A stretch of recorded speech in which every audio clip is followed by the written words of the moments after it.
Hi hello నమస్తే. నిన్న ఒక వీడియో చూసా. ఆ వీడియో ఏంటంటే అంబటి రాంబాబు వైఎస్ఆర్సీపీ సంబంధించిన లీడర్ ప్లస్ మాజీ మంత్రి, ప్రస్తుతం ఉన్న హోమ్ మినిస్టర్ వంగలపూడి అనిత గారి మధ్య ఇద్దరి మధ్య ఒక మాటల ఎక్స్చేంజ్ ఆఫ్ ఓట్స్ జరుగుతున్నాయి. సరే, అవి రెండు పొలిటికల్ పార్టీల మధ్య ఎక్స్చేంజ్ ఆఫ్ ఓట్స్గా నేను భావిస్తున్నా. ఎందుకంటే ఈ రెండు పొలిటికల్ పార్టీలు సాధారణంగా ఆంధ్రప్రదేశ్లో ఈ రెండు పొలిటికల్ పార్టీలు రోజు they fight. Okay, that is political activities. But ఇక్కడ నేను దేని గురించి మెన్షన్ చేస్తున్నానంటే ఎంఆర్పిఎస్ గురించి మెన్షన్ చేస్తున్నా. ఎంఆర్పిఎస్ గురించి ఎందుకంటే అక్కడ అంబటి రాంబాబు గారు ఒక వీడియో పెట్టాడు. ఏంటంటే నాకు మందకృష్ణ మాదిగ గారు అంటే చాలా ఇష్టం, నేను చాలా గౌరవిస్తాను, మాదిగలు అంటే మాకు ఇష్టం. నాకు వీడియో పెట్టాడు. నాకు ఈయన సడన్గా ఇది ఎందుకు అన్నాడు, ఈయనేంటి మందకృష్ణ మాది గురించి మాట్లాడుతున్నాడు, ఎంఆర్పిఎస్ అంటున్నాడు అని చెప్పి కొద్దిగా డీటెయిల్స్లోకి వెళ్తే నాకు అర్థమైంది ఏంటంటే, ఈయన మన రీసెంట్గా ఒక ప్రెస్ మీట్ పెట్టి వంగలపూడి అనిత గారిని మీకు సిగ్గులేదా అనేది అన్నాడట. అందుకని ఎంఆర్పిఎస్ వాళ్ళు వచ్చి మా దళిత మహిళను అవమానించామని చెప్పేసి గొడవకు దిగారని ఎక్కడో చిన్న చిన్న యాత్రలు, శవయాత్రలు ఏదో చేస్తున్నారట అంబటి రాంబాబు గారికి వ్యతిరేకంగా. అంతవరకు నాకు అర్థమైంది. సరే, anyway these are all political activities. వాళ్ళ political activities. Okay, political activity గురించి నేను మాట్లాడుతున్నా. ఎందుకంటే మనం కూడా పొలిటికల్ పార్టీ పెట్టినాం. మనం కూడా పొలిటికల్ పార్టీ ఉన్నప్పుడు మన పొలిటికల్ పార్టీ యొక్క ఐడియాలజీని వీళ్ళకి చెప్పాలి. ఫస్ట్ అసలు వీళ్ళకి చెప్పాలి. ఇది ఎందుకంటే ముఖ్యంగా నేను ఎంఆర్పిఎస్ ఒకటే మాట్లాడుతున్నా, మాల మహానాడు వాళ్ళు కూడా మాట్లాడుతున్నా. ఈ మాల మహానాడు కానీ ఎంఆర్పిఎస్ వాళ్ళు కానీ, మీరు అంబేద్కర్ గారు మీకు ఏం చెప్పాడు అంబేద్కర్? ప్రతిసారి అంబేద్కర్ ఏం చెప్పాడు, మీ నాన్న మాట ఏంటారు, మీ అమ్మని మాట ఏంటారు, అంబేద్కర్ మాట ఏమింటారు అని చెప్పి ఒక ఆయన నాకు ఫోన్ చేశాను. ఎందుకు లేచిన దగ్గర నుంచి అంబేద్కర్ ఏం చెప్పాడు అంటాడు. వాళ్ళ అమ్మ నాన్నల మాట ఏంటారన్న మనోళ్ళు, నువ్వెందుకు వాళ్ళ అంబేద్కర్ మాట చెప్తావు పొద్దుగూకు లాంటి వాళ్ళు ఎందుకు వింటారు అని అంటే, ఆయన సరే చెప్పడం మన బాధ్యత చెబుతున్నాం. అంబేద్కర్ గారు ఏం చెప్పారంటే, మీ ఆత్మగౌరవం కోసం మీరు మాట్లాడుకోండి, ఆత్మగౌరవం కోసం మీరు కొట్లాడుకోండి, రాజకీయ పార్టీల యొక్క దానికోసం మీరు రాకూడదని. ఇప్పుడు ఎంఆర్పిఎస్ వాళ్ళకి మాల మహానాడులు ఇద్దరికీ వేస్తున్నా ప్రశ్న. సరే, ఎక్కువగా ఈ గవర్నమెంట్లో ఎందుకు మరి మాదిగల మీద ఎక్కువ దాడులు జరిగినాయి కాబట్టి ప్రశ్నలు మాదిగ దండోరాలకు వేస్తున్నాయి. ఎంఆర్పిఎస్లను అడుగుతున్నా, తెనాలిలో ఒక యూత్ వాలీబాల్కి ఏలాడు తీసి చనిపోయి ఉన్నాడు. ఎంఆర్పిఎస్ వాళ్ళు ఎందుకు ధర్నా చేయలేదో నేను అడుగుతున్నా. ఎంఆర్పిఎస్ వాళ్ళు ఎందుకు ధర్నాలు చేయలే మీరు? ఒక తెనాల్లో ఒక మాదిగ కుర్రోడిని ఆ వాలీబాల్కి ఎదురు ఏలబడతా ఉన్నాడు. వాళ్ళ అమ్మనంతా నేను మాట్లాడాను, నా ఛానల్లో నేను లైవ్ ఇచ్చాను. అతనికి అడిగి ఏందే మీ బాధ ఏంటంటే, సార్ మా పిల్లోడిని తెలియదు సార్, నా 11 గంటలకు వెళ్ళాడు, తెల్లారేసరికి ఆ వాలీబాల్కి ఆలాడుతున్నాడు, ఎవరు చంపేశారో తెలియదు, పోనీ ఆ పిల్లోడికి ఏమైనా అక్రమ సంబంధాలు ఉంటే ఏమీ లేవు సార్, చాలా మంచివాడు అని చెప్పారు. ఎందుకు చంపేశారంటే చంపేశారట. ఆలాడుతున్నాడు ఆ పిల్లోడు అక్కడ వాలీబాల్ కోర్టులో. దాని మీద ఎంఆర్పిఎస్ వాళ్ళు ఏం చేశారు నేను అడుగుతాను. ఎంఆర్పిఎస్ పాత్రేంటి? ఒక్కరన్నా వచ్చారా? ఒక నాయకుడన్నా మాట్లాడా? నేను వాళ్ళని అడిగా, మా మందకృష్ణ మాదిగ గారికి చెప్పామండి, మేము వెళ్ళి చెప్తే మందకృష్ణ మాదిగ గారు నేను ఎన్హెచ్ఆర్సీకి లెటర్ రాస్తానన్నట్టు రాశాడా మందకృష్ణ మాదిగ గారు? సరే రాశారు అనుకుందాం, గొడవ చేయాలి కదా, ఏమి చేయాలి, పాత్ర అని తెలియదు. అంటే నేను ఎందుకు ఎన్ని ప్రశ్న వేస్తున్నానంటే, దేన్ని ప్రశ్నించాలి, దేన్ని అడగాలి, దాని గురించి మాట్లాడుతున్నా. అంబటి రాంబాబు గారు వాళ్ళిద్దరు మినిస్టర్లు, అంబటి రాంబాబు మాజీ మంత్రి, ఆమె ప్రజెంట్ మంత్రి, వాళ్ళిద్దరు రాజకీయ ఆరోపణలు చేసుకుంటూ తక్కన వచ్చేసి మేము ఎంఆర్పిఎస్ వాళ్ళని చెప్పి మీరు మాట్లాడుతున్నారు. ఇటు పక్క టక్కన వచ్చి మాల మహానాడు వాళ్ళు మాట్లాడతారు. మాల మహానాడు వాళ్ళు ఎంఆర్పిఎస్ వాళ్ళు మీరు దేనికి మాట్లాడాలనేది మీకు చెబుతున్నా. అంబేద్కర్ జనతా పార్టీ తరపు నుంచి చెబుతున్నా మీకు. అంబేద్కర్ గారు చెప్పింది నేర్చుకోండి. మీరు దేని గురించి మాట్లాడాలి, దేనికోసం మాట్లాడాలో నేర్చుకోండి. ఓకే, దళిత సంఘానికి చెబుతున్నా. విజ్ఞాన్ స్టూడెంట్ కొట్టారు, కిడ్నాప్ చేసి తీసుకెళ్ళి అక్కడ కొట్టారు. మా ఎంఆర్పిఎస్ వాడు మాట్లాడా? విజ్ఞాన్ స్టూడెంట్ కొట్టారు, మాట్లాడారా? ఓకే, అనంతపురంలో ఒక మైనర్ అమ్మాయిని గ్యాంగ్ రేప్ చేశారు. దానికి సంబంధించిన ఎంఆర్పిఎస్ వాళ్ళు ధర్నాలు చేయటం, పాదయాత్రలు చేయటం, శవయాత్రలు చేయటం చేశారా ఎంఆర్పిఎస్ వాళ్ళు?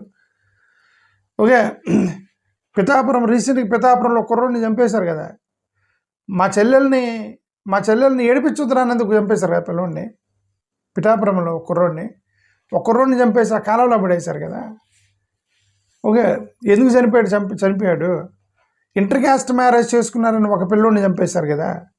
రావులపాలెంలో ఒక యూత్ మర్డర్ జరిగింది కదా, రీసెంట్గా రావులపాలెంలో ఒక కుర్రోడిని మర్డర్ చేశారు కదా. ఇదంతా ఎందుకంటే ఎంఆర్పిఎస్ అధ్యక్షుడు అని పిలువబడుతున్నటువంటి ఎంఆర్పిఎస్ రమేష్ని హత్య చేశారు కదా.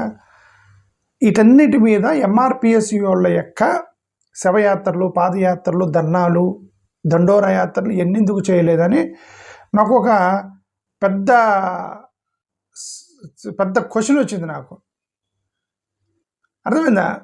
నాకు పెద్ద సమస్య వచ్చింది ఎంఆర్పిఎస్ వాళ్ళ మీద. నాకు పెద్ద వీళ్ళందరూ ఎందుకు సైలెంట్గా ఉన్నారు వీటికని. ఇదంతా ఎందుకంటే మంగళగిరిలో పాపం మాదిగల్ని అక్కడ ఒక నాయకుడు పసుపు నీళ్ళు చల్లాడు, మా ఇంటి ముందు వెళ్ళారని పసుపు నీళ్ళు చల్లాడు అని చెప్పి మాదిగలు. మరి ఎంఆర్పిఎస్ వాళ్ళు ఏం చేశారు? మార్కాపురం ఒక టేప్ రికార్డర్ పెట్టారని, యేసుక్రీస్తు పాటలు పెట్టారని చెప్పేసి మార్కాపురంలో కొడితే పాపం వాళ్ళు హాస్పిటల్లో పడ్డారు మాదిగలే. ఎర్రగొండపాలెంలో ఒక పాస్టర్ గారు మాదిగ, అతనే పాపం రిటైర్డ్ టీచరు పాస్టర్ గారు, అర్ధరాత్రి వచ్చి నా చర్చి పడగొట్టారని చెప్పి ఆయన నానా యాతపడ్డాడు. ఒంగోలులో ఒక మైనర్ అమ్మాయి ప్రెగ్నెంట్ అయింది, మాదిగోళ్ళ అమ్మాయి. తిరుపతిలో జేమ్స్ అనే కుర్రాన్ని కిడ్నాప్ చేసి నోట్లో మూత్రం పోసి కిడ్నాప్ చేశారు. కృష్ణలంక పోలీసు అప్పుడు మన రీసెంట్గా కృష్ణలంక పోలీసు ఒక అతను సూసైడ్ చేసుకుని, వీళ్ళందరూ కూడా మాదిగలు. నేనేమంటానంటే వీళ్ళెంతమంది మాదిగలకి అన్యాయం జరిగినప్పుడు ఎంఆర్పిఎస్ యాక్టివ్గా ఎందుకు లేదు అంటున్నా. ఎందుకు మీరు చాలా యాక్టివ్గా పనిచేస్తారు కదా, why you are not active in those activities అనేది మిమ్మల్ని అడిగే ప్రశ్న. అది ఎంఆర్పిఎస్ కదా, మానమహానాడు వాళ్ళు కూడా కుల బహిష్కరణ జరిగింది మొత్తం మానమహానాడు వాళ్ళకే. మన పిఠాపురంలో పవన్ కళ్యాణ్ గారి నియోజకవర్గంలో అక్కడ బహిష్కరించింది మానమహానాడు వాళ్ళు ఏం చేస్తున్నారు? మీరు ఎంతవరకు ధర్నా చేశారు, ఎంతవరకు ఉద్యమాలు చేశారు, దాని మీద ఎంతవరకు ఏం చేశారు? సోషల్ మీడియాలో మీరు చేయలే. మీరు అన్నారు సోషల్ మీడియాలో గొడవ చేసేవనేది అబద్ధం. అది సోషల్ మీడియాలో మీరు గొడవ చేయలే, వైఎస్ఆర్సీపీ వాళ్ళు చేశారు. ఎందుకు? టీడీపీ గవర్నమెంట్లో అది జరిగితే వైసీపీ సోషల్ మీడియా చేసిద్ది, సీసీ అక్కడెక్కడో చేస్తే వైసీపీ సోషల్ మీడియా అని. ఎందుకు? పొలిటికల్గా ట్రోలింగ్ చేశారు తప్ప యాక్చువల్గా కుల నాయకులైనటువంటి మానవనాడు కానీ ఎంఆర్పిఎస్ కానీ రాజకీయ పార్టీలు ట్రోలింగ్లు వాళ్ళ రాజకీయంలో భాగంగా ట్రోల్ చేశారే తప్ప మీరంతా మీరుగా కమ్యూనిటీ భాగంగా మీరు ఎవరు ట్రోల్ చేయలే. ఓకే, మీకు అంబేద్కర్ చెప్పింది అది కాదు రా భయ్, మీకు చెబుతున్న అంబేద్కర్ చెప్పింది అదే కాదు, అసలు అది కాదు అంబేద్కర్ గారు చెప్పింది. మీరు చాలా తప్పు చేస్తున్నారు, మీరందరూ కూడా ఆలోచించుకోవాలి. ఓకే, మొన్న ఒక వ్యక్తిని చనిపోతే మా ఇంటి ముందు నుంచి శవం తీసుకెళ్ళొద్దు అన్నాడు. అది మాల కులస్తుడికి సంబంధించి మాలోళ్ళు వాళ్ళు. మరి మాలోళ్ళకి అని జరిగితే మాలోళ్ళు ఏం చేశారు? సోషల్ మీడియాలో పోస్టులు చేశారు. Okay, that is fine, absolutely fine. సరే, కొద్దిగా ఇప్పుడు మాదిగ దండోరాల కంటే కూడా కొద్దిగా మాలోళ్ళకి పర్లేదు. ఎందుకంటే ఈ నాయకులు ఉన్నారు కదా, పివి సునీల్ కుమారు, హర్ష కుమారు, విజయ్ కుమారు, నేను ఒకడిని, జాడా శ్రవణ్ కుమార్, వీళ్ళందరూ మాలోళ్ళు అనమాట. మాలోళ్ళు మేము పార్టీ పెడతాం తిరుగుతున్నారు పెట్టారు అందరు. నేను కూడా అంబేద్కర్ తింటా పార్టీ పెట్టి అందరు పార్టీలు పెట్టి కనీసం మాలోళ్ళు అన్నా సరే బయటకు వచ్చి ఆత్మగౌరవం గురించి మాట్లాడతారు. బ్రదర్, మాదిగ సహోదరులు మీరు you also should have that intuition. మాలోళ్ళు 5 పార్టీలు పెడితే మాదిగలు 10 పార్టీలు పెట్టాలి. ఈ పార్టీకి మీరంతా పోటీకి వస్తారు కదా మాలలతో పోటీ కదా మీరు ఇప్పుడు 10 పార్టీలు పెట్టాలి కదా. ఎందుకు మీరు ఎన్ని చేస్తున్నారంటే మాదిగ సహోదరులు ఆలోచించాలి దీని మీద. అంటే దేనికోసం పార్టీలు పెట్టాలి? అంబేద్కర్ యొక్క ఐడియాలజీ మీద పార్టీలు పెట్టాలి. ఇప్పుడు ఎన్ని పొలిటికల్ పార్టీలు ఎవరు అంబేద్కర్ ఐడియాలజీ మీద నిలబడతారో తెలియదు, but we stand by our Ambedkar ideology. మా నాయకుడు అంబేద్కర్ గారు మేము చెప్పేది, అంబేద్కర్ గారు చెప్పినట్టు మేము చేస్తాం. Stand by our Ambedkar ideology. Ambedkar ideology ఏంటి అంబేద్కర్ ఐడియాలజీ? ఓకే, ఆయన దేని మీద కొట్లాడాడు దాని మీద మేము కొట్లాడతాం. మనువాదం మీద కొట్లాడాడు, మేము కూడా మనువాదం మీద మాట్లాడతాం. ఓకే, సెక్యులర్ వాదం కావాలన్నాడు, మేము కూడా సెక్యులర్ వాదం నిలబడతాం. 2 ప్రిన్సిపల్స్ అంబేద్కర్ గారు నేర్పించిన 2 ప్రిన్సిపల్స్. మనువాదానికి వ్యతిరేకంగా కులరహిత సమాజాన్ని, ఎనిహిలేషన్ ఆఫ్ క్యాస్ట్ కోసం పనిచేయడం, అందరూ కలిసి ఈక్వల్గా ఉండాలి. క్రిస్టియన్, హిందూ, ముస్లిం అందరూ ఈక్వల్గా ఉండాలి. దీనికి సిద్ధాంతంగా ఉన్నటువంటి వాళ్ళకి మేము బాగా ఆలోచించి ఇటువైపు సెక్యులర్ పార్టీకి మేము సపోర్ట్ చేస్తున్నాం. సెక్యులర్ పార్టీలకి అక్కడ ఒక పార్టీ అని లేదు, ఒక 20-30 పార్టీలు ఉన్నాయి అక్కడ. ఓకే, అరవింద్ కేజ్రీవాల్, మమతా బెనర్జీ, రాహుల్ గాంధీ, వీళ్ళందరూ కూడా ఓకే వీళ్ళందరూ కూడా సెక్యులర్ పార్టీలు. ఇప్పుడు ప్రస్తుతానికి ఇక్కడ జగన్ గారు సెక్యులర్ పార్టీ, చంద్రబాబు నాయుడు గారు కూడా సెక్యులర్ యాక్చువల్గా, బట్ ఆయన ఎలియన్స్లో ఉన్నాడు. ఇక్కడ జగన్ సెక్యులర్, బట్ నా away from the aliens. Okay, but ఇంక జగన్ గారి నిర్ణయం ఇంకా తీసుకోలేదు కాబట్టి ఆయన ఫైనల్ నిర్ణయం కోసం వెయిట్ చేద్దాం మనం. ఓకే, నేనేమంటానంటే మీరు అసలు ఫస్ట్ ఆఫ్ ఆల్ ఈ ఈ మాన మహానాడులు, మాదిగ దండోరులు ఎవరి కోసం పనిచేస్తున్నారు? మీకోసం మీరు పనిచేసుకుంటున్నారా లేదని నాకు పెద్ద ప్రశ్న వచ్చి ఈ వీడియోలు చూడగానే నాకు అనుమానం వచ్చింది. ఓకే, సరే ఇవన్నీ కులాలు పక్కన పడండి, దెర్ ఆర్ జనరల్ ప్రాబ్లమ్స్. దళిత క్రైస్తవులకు సంబంధించిన ఒక పెద్ద ఇష్యూ. మందకృష్ణ మాదిగ గారు వచ్చారు, దళిత క్రైస్తవుల కోసం మాట్లాడాడు. పివి సునీల్ కుమార్ దళిత క్రైస్తవుల కోసం మాట్లాడాడు. హర్ష కుమార్, జాన్సన్ కుమార్, విజయ్ కుమార్, ఈ కుమారులందరూ కూడా దళిత క్రైస్తవుల కోసం మాట్లాడారు. కానీ మీరు ఎవరికి వ్యతిరేకంగా మాట్లాడారు? ఎవరు దళిత క్రైస్తవులను అడ్డుకుంటుంది? ఎవరు దళిత క్రైస్తవుల యొక్క సమస్యని జటిలం చేస్తుంది? ఎవరు దళిత క్రైస్తవులకు రిజర్వేషన్ ఇవ్వకూడదు అనుకుంటున్నారు? ఎవరు దళిత క్రైస్తవుల తరపున మీకు ఇబ్బంది పెడుతున్నారు? ఇవన్నీ కూడా మీరు who is your trouble makers అనేది మీకు అర్థమైందా? అర్థమైతే ఇమ్మీడియట్గా మీరు అందరూ వచ్చి ఆల్మోస్ట్ 90% దళితులు వచ్చి మా అంబేద్కర్ జనతా పార్టీలో చేరేవాళ్ళు. ఈ పార్టీ మీకు అర్థమైతే, మీకు కనుక అర్థమైతే అసలు మిమ్మల్ని ట్రబుల్ చేస్తుంది ఎవరు? మీరు ఎందుకు దళిత క్రైస్తవులను అడ్డుకుంటుంది ఎవరు కోర్టులో?